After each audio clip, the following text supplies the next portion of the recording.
ulung pinameni tokoh wayang. Makanan. Bagi bobi.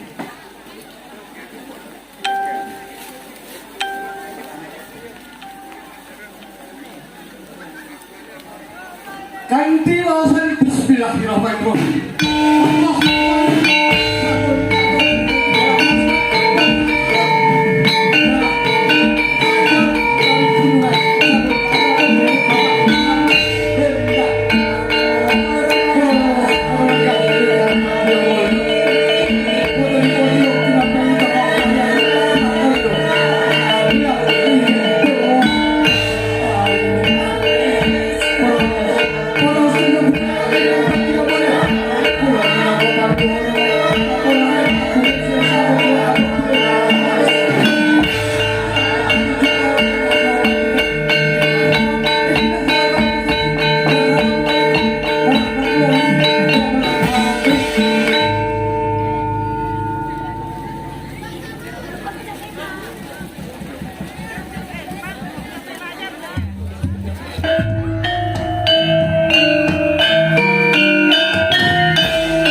Kidung surating jalma rubuh mung karana lamise wanita. Jare wanita papan paraning rasa asih lan sedya. Jare putri iku dadi panuntuning tresna suci kang tuwuh sajroning sanubari. Nanging tresna kadya toya lan wisa. Toya bisa anu nyeger rasa, wisa bisa karya bubrahing raga. Nalar bisa buyar, angen-angen rusak merga ngoyak ing katresnan. Ginuring sanggit lungit jalma putra Dewi Hawa. Raga papa jiwa raga angit dan branto. Kadya kembang kang siniram daru beksi. Aneledo anggoda andum sari sak marga-marga. Maweh leburing gubuk penceng tuwa pertapan jati srana kang ngedeng ngiyupi si kumbang kang layu ngelako bareng asmara. Tumetesing banyu katresnan kang awok kanestan, tetese banyu ramban kang awok kadiakan.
Tinggal dia.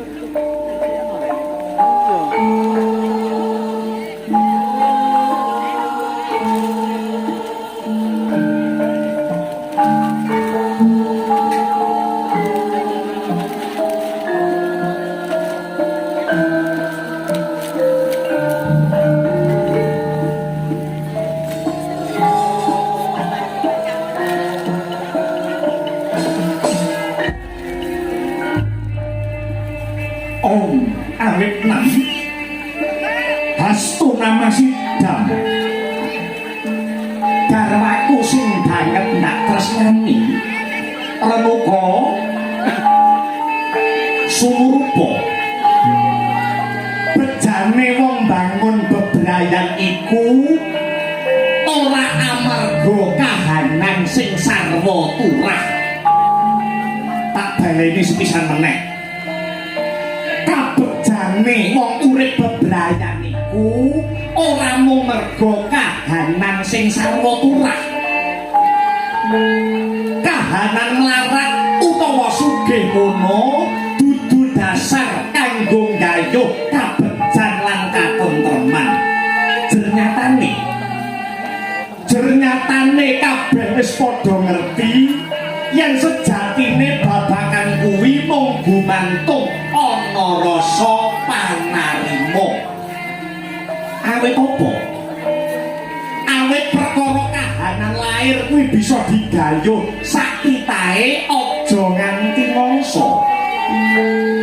Mula yen ora kedunungan watak sabar lan narima, banjur owah gisir sing dadi pikire satemah ora bisa langgeng lan lestari anggone padha jejodhoan yayi. Inggih Kakang Panemban Begawan Risanggeni ingkang minangka guru laki kawula. Ngaturaken gunging panuwun ingkang tanpa pepindhan dene siang pantaraning ratri kula tansah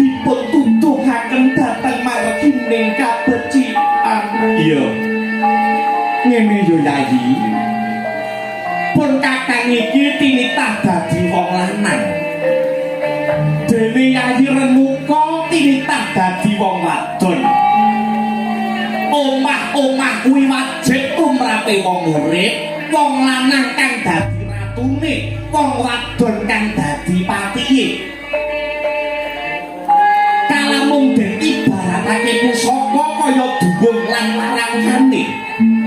Penggawean sing dikersake kelawan ratu kudu dirembuk lan ditindakake kelawan patihe. Lamun ratune masesani, patih ingkang pranata lan ngawruhi sak wewengkone Renuka. Nuwun inggih Kakang Panembahan. Renuka ing pertapan Jatisrana kene aku kelawan siap diwis anak-anak loro cacahe, ya kuwi Suwandakni lan Jamadagni. Marem-mareme wong kang wis bangun bebrayan kuwi lamun wis pinaringan wujude momongan. Mula Renuka, mula gula wentang putramu kekarone nganti dewasa ya Yayi. Yayi Renuka.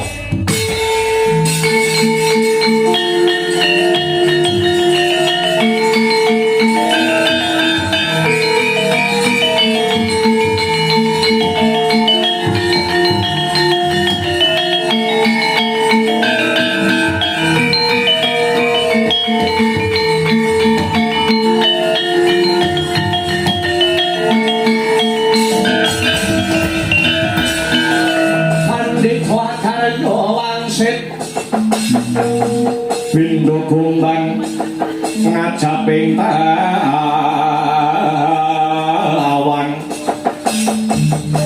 susung angin ngending gone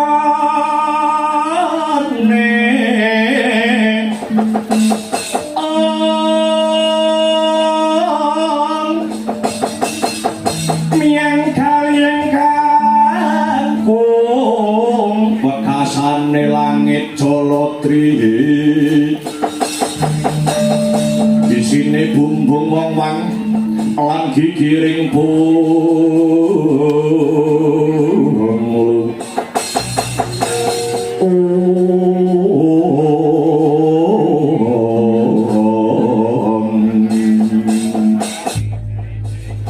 Kakang Panembahan, kewajibanipun ibu inggih namung anggulawentah wiji ingkang sampun katitepaken wonten jasad kula ingkang babaripun putra paduka kekalih menika Panembahan. Ya syukur yen to pancen kaya mangkono Yayi. Mung bae pun kakang nyuwun ya bojoku Renuka. Pun kakang nyuwun ing antarane lati lan pakartimu kudu jumbuh ngawiji dadi siji. Tegese yen kandha iya ya iya, yen kandha ora ya ora. Tenang apa pun kakang kandha kang kaya mengkono awit wis ana sawetara wanci iki pun kakang risanggening ngrasakake kaya ana ganjelane atiku kang ora bisa diucapake lan diwedharake. Embuh perkara apa panjenengan ingsun ya durung dungkap Renuka. Inggih Kakang Panembahan. Sajake iki wis titi wancine manembah marang Hyang Agung. Luwih dhisik aku bakal manjing ana sanggar pamujan sing tak sesuwun. Muga-muga ora ana mendung kang anglimputi pertapan Jatisrana kene. Satemah pertapan kene sing ana mung tembung ayem lan tentrem. Nuwun inggih Kakang Panembahan, sugeng nderekaken Kakang Panembahan. Anggenipun badhe manjing sanggar pamujan manembah mring Gusti kang Maha karo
sajake kakang risang geni wis krasa yen to aku renuka ndarbeni tumindak ingkang singar saka kautapan nanging kakang sing gedhe pangapuramu yo kakang nggonku tumindak sedeng marang priya liya yo mung mergo nggonku ora entuk jatine pemarem saka panjenenganmu kakang Begawan Risang Geni bares wae kan bojomu wis ora puas karo kowe ana priya liya sing siyang pantaraning dalu bisa ndadekake aku antuk jatining pemarem ana priya liya sing iso marake renuka atine luwih ayem luwih tentrem sepurane sing gedhe yo kan aku kurang bisa dadi bojo sing apik tumare kakang Begawan Risang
Sapa temon iki pancen sing tak karepake biyo. Sepira to kapange penggalipun Kakang awit wis sawetara suwe ora ketemu lawan jeneng sira wong ayu. Piye? Tahanan omah ra aman to? Aman. Bojomu ning ndi? Tanggapan?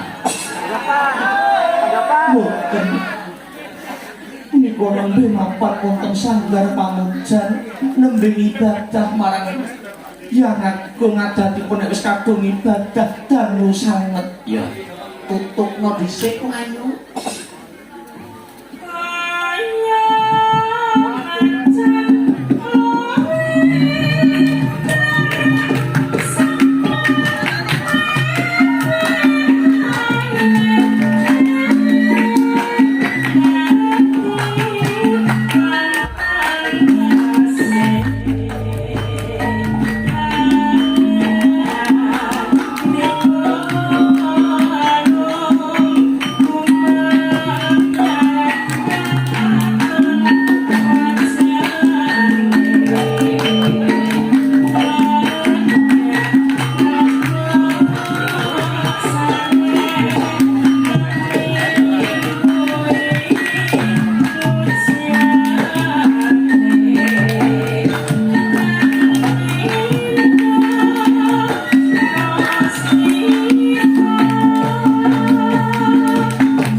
Ade awak mawati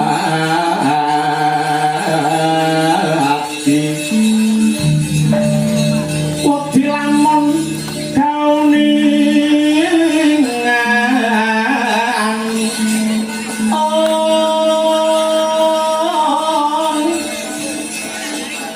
mrengsang handhek ngumalati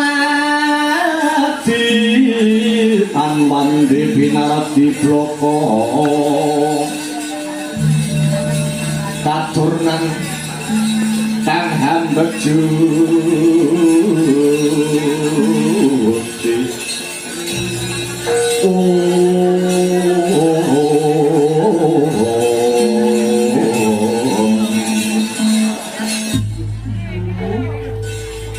jane dedek pengawak panjenengan inggih boten sepinten to nanging kok tandang grayane ngedep-edepi ngaturaken panuwun nggih Kakang Kakang Adipati Citrarata ingkang sampun tresnani kula renuka lair terusing batin boten ketang sewulan pisan panjenengan mesti tilik dhateng mriki satemah kula angsal jatining pemarem awet Carmas Mara kaliyan jenandika Kakang Adipati. Aja kuwatir rasamu cah manis. Pon Kakang ora bakal lali lawan si Adi. Nyatane yo wong sliramu renuka kang bisa gegem atine pun Kakang. Wong wedok kok ayune kaya ngene.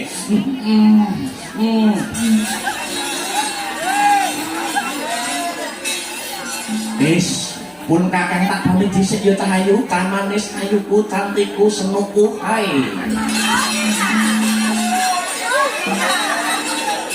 Sajake mburimu kae ana daya.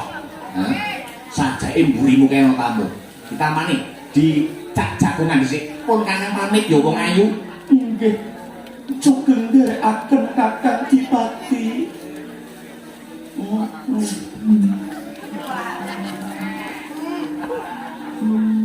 Apa kuwi? Kakang Panembahan.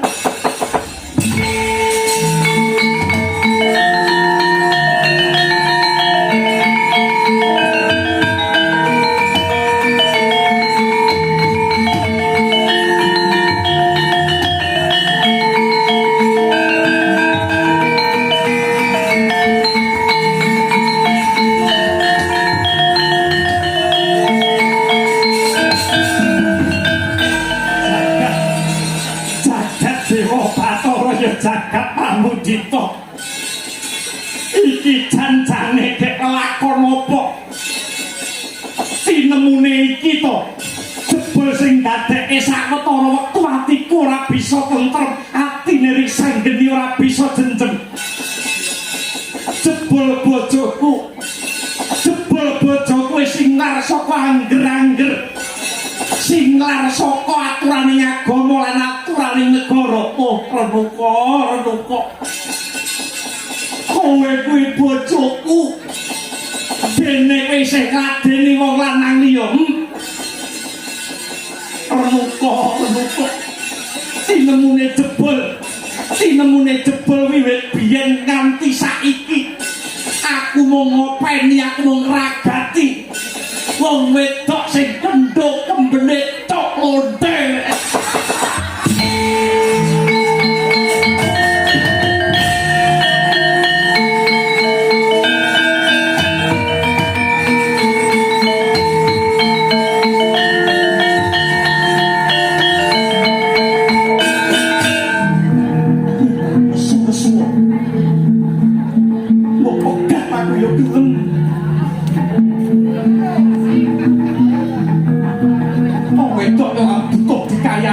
Butuh dikeloni barang